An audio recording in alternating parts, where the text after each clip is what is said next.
आप यूजुअली देखते हैं कि नहीं, कट नहीं करेंगे, हम कंटिन्यू रखेंगे। तो बात ये ऐसी है, मैंने इसलिए कट नहीं किया क्योंकि यूजुअली क्या होता है, कैमरा के नीचे टेलीप्रॉम्प्टर लगा होता है जहाँ पे हम स्क्रिप्ट पढ़ के बोल रहे होते हैं, जहाँ आप कई बार कमेंट भी करते हैं कि भाई देख के क्यों पढ़ रहा है, पढ़ के क्यों बोल रहा है, ये सब बातें, क्योंकि लंबी स्क्रिप्ट होती है और याद नहीं रहता इतना सारा कुछ।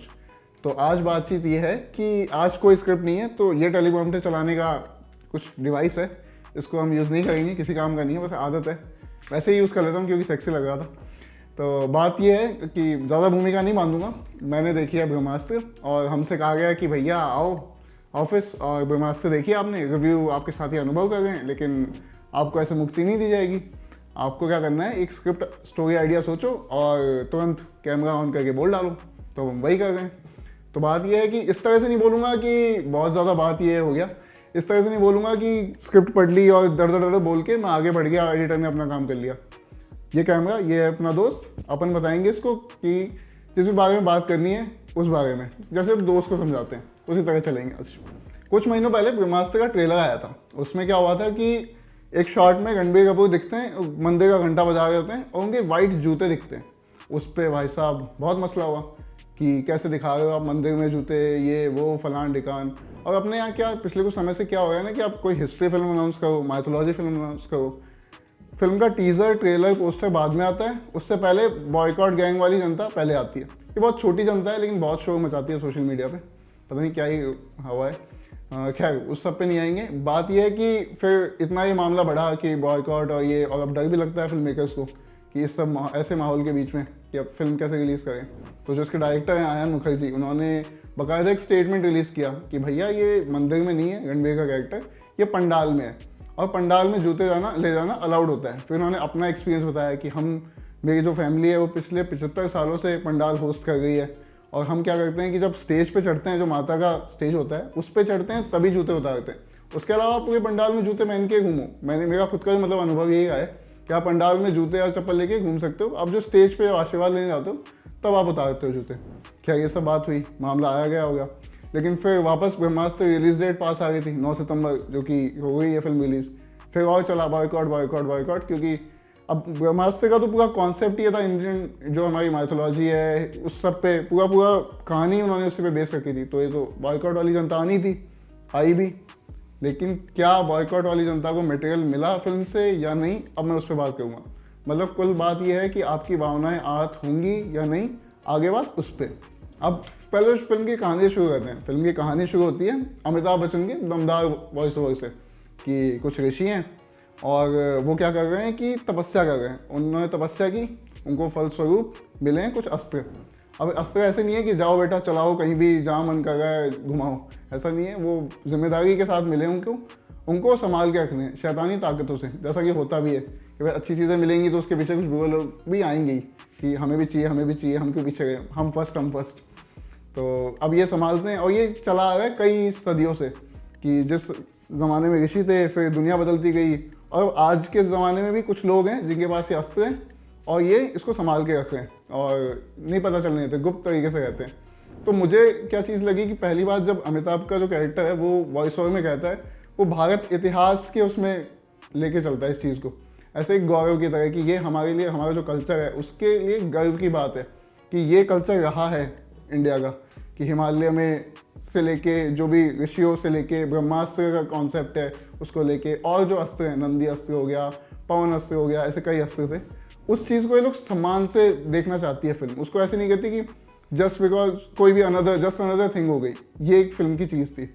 दूसरी बात, अमिताभ के अलावा दूसरे एक्टर पे आते हैं, रणबीर कपूर का कैरेक्टर। रणबीर कपूर ने शिवा नाम का एक कैरेक्टर प्ले किया। शिवा पेशे से डीजे, डुपचे करेगा, खूब डांस वांस करेगा, लेकिन सब बढ़िया सब कुछ। अब उसके आप घर में जाओगे, उसके कमरे में छोटा सा कमरा है और ड्रम सेट दिखेगा, महंगा कॉफ़ी मेकर मशीन दिखेगी, जो हमारी साथी मेघना ने पॉइंट आउट भी की थी हम जब फिल्म देख रहे थे कि भाई ये तो गरीब है, फिर महंगा कॉफ़ी सेट कैसे। तो मैंने कहा कि धर्मा की फिल्म है, कर सकते हैं आगे।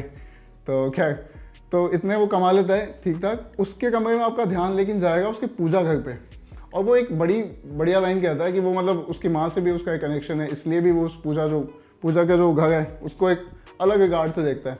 और कहता है कि मेरे जीवन में जब भी जो आलिया का कैरेक्टर है ईशा, वो कहती है कि भाई तेरी मतलब इतना कुछ हुआ तेरे साथ, इतना बुरा हुआ, ये सब हुआ, फिर भी तू उस चीज़ को लेकर शिकायत नहीं कर रहा, मतलब लाइफ में आगे बढ़ ही रहा है और शिकायत की तरह वो नहीं कर रहा उस चीज़ को, सेल्फ पिटी में नहीं डूब रहा।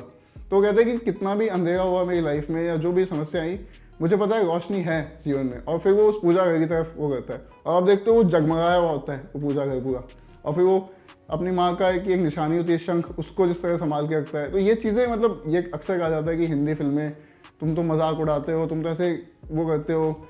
यहाँ आयन मुखर्जी ने क्या किया है कि जो माइथोलॉजी है, जो कल्चर है, क्योंकि ये इंडियन कल्चर का एक बहुत अहम हिस्सा है, दूसरी चीज़ और जो मॉडर्न जगत है आज के हिसाब से सही इन्फ्यूजन किया है। ऐसा नहीं किया कि आज का कोई बच्चा है, जैसे फॉर एग्जांपल कोई भी हो जेन जी जनरेशन का, जिसको आइडिया नहीं है, इंडियन कल्चर से थोड़ा डिस्कनेक्टेड है, उसके लिए भी चीज़ ऐसी नहीं होगी कि भाई भाषण दे रहे हो, प्रवचन दे रहे हो। और जिसको इस चीज़ की नॉलेज है उसको भी ये देख के बुरा नहीं लगेगा कि तुमने मजाक उड़ाया है या इस तरह से दिखाने की कोशिश की है। ये एक मेरे लिए प्लस पॉइंट था फिल्म से, कि फिल्म उन दोनों मॉडर्न साइड फिल्म का और माइथोलॉजी साइड दोनों को सही तरीके से मिला पाई और सही तवज्जो दे पाई। अमिताभ बच्चन की बात कर ली, रणबीर कपूर की बात कर ली, अब आते हैं इसके आलिया भट्ट के कैरेक्टर ईशा पे।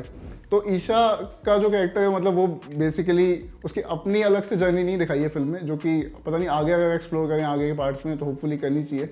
उसमें वो है कि वो कैटलिस्ट की तरह काम करती है कि ये जो कैरेक्टर है रणबीर का शिवा, उसके लिए वो क्यों ज़रूरी है वो आप फिल्म देख के समझेंगे, लेकिन वो उसी के जो नैरेटिव है, रणबीर का कैरेक्टर शिवा का नैरेटिव है, उसी में वो एड ऑन करने का काम करती है। तो एक जगह डायलॉग है, वो बोलता है कि मुझे वहाँ जाना होगा किसी को बचाने के लिए, तो मना करती है, वो बोलती है कि मैं भी तुम्हारे साथ चलूँगी। तो बोलता है कि क्यों, पर बोलती कि बोले ईशा तुम्हें नहीं चलना चाहिए, ऐसा कुछ बोलता है। तो बोलती है कि यार तुम्हें ईशा का मतलब पता है? तो बोलता है नहीं। बोले पार्वती, अब अगर शिवा का साथ पार्वती नहीं देगी तो कौन देगी? ये डायलॉग अगर नहीं भी रखते तो भी कुछ मतलब पॉइंट नहीं बनता, कुछ ऐसा चेंज नहीं होता। वो दिखाए थे कि हाँ मैं तुम्हारे साथ चलूँगी, हाँ चलो, ख़त्म, कट टू, उस अपनी जगह पे आ जाते। लेकिन ये छोटी छोटी चीज़ें की है ना, ये ऐसा कोई बड़ा जेस्चर नहीं है कि कुछ भयंकर कर दिया, ये प्रोपेगेंडा वाला जेस्चर नहीं है कि दिखाने की कोशिश कर रहे हैं कि हम देखो कल्चर को या भगवान को कैसे मानते हैं। ये वो रिस्पेक्ट देने की कोशिश की है कि ये चीज़ है, ये एग्जिस्ट कर रही है, हम इसकी प्रेजेंस को रिस्पेक्ट दे रहे हैं, वो एक्नॉलेज कर रहे हैं।